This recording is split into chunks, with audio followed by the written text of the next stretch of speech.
Ma'am, we can arrange that naman, ma'am, for you. Pero ma'am, let Can we us... call them now? No, ma'am, let us implement this first, ma'am. Because No, we are I need my under... lawyers to be present, ma'am. Please, please. I need my lawyers to be present. Ma'am, not I here am, po. Opo. I am serving my detention in good faith. Opo. Please know that.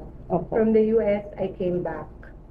I sat there and I answered the questions. So, I would like my lawyers to be present. Ma'am, are your lawyers around?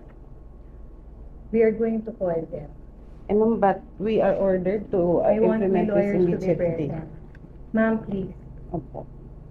So, Please we need to understand. also... Kasi ang ano sa Wala akong problema, sir. But I need my lawyers to be present. before we can effect this, ma'am. I need Because my ba- lawyer. No, let them come with me. Or at least masabihan ko sila. Ma'am, safe naman po kayo with us. Opo. It is not that. Wala akong issue about that. Leave the room now. Ma'am, ma'am, may lawyer naman po kami dito. I am not going Okay, anywhere. Just opo. leave the room now. Leave the room now. Ma'am, we'll check muna po sa aming committee. Walang problema. Leave the room now. Yeah. I just want my lawyers to be present. Narinig niyo yan lahat, ha? Opo, opo. I want my lawyers to be present. Please leave the room now. Paki-inform mo na sa... Leave the room now. You can just stay there. Walang problema. Nicole, leave the room now. Opo. Please just leave the room. Ma'am, wait lang po. Maghintay lang po muna kami ng instruction.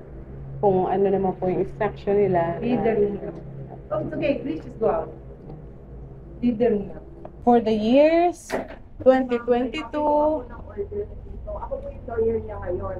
Ma'am, no, we're just reading po the order. Opo. Order, napasok na po yan. Ako po yung lawyer niya ngayon. Yes, ma'am. Opo. Kasi, this is a detention center. Yes, ma'am. Yes, ma'am. Opo. Yes, ma'am. For contempt. Yes, ma'am. Yes, ma'am. So, may space kayo para dito sa kanya. Yes, ma'am. Diba? Opo. Ma'am, let us just comply because we are mandated to read this order. We will just simply read it to ma'am. Yes po. Ma'am, no, I think that's a different one, ma'am. That's... Yes, ma'am, but before I give you the copy, ma'am, will you please allow me to read it? Can you just give us a copy? And Yes, then ma'am. put it in the- Yes, ma'am. Thank you so much, ma'am. Okay, ma'am, may I continue into the utilization of public funds, particularly the budget appropriated to the office of the President, Vice President, for the years 2022, 2023,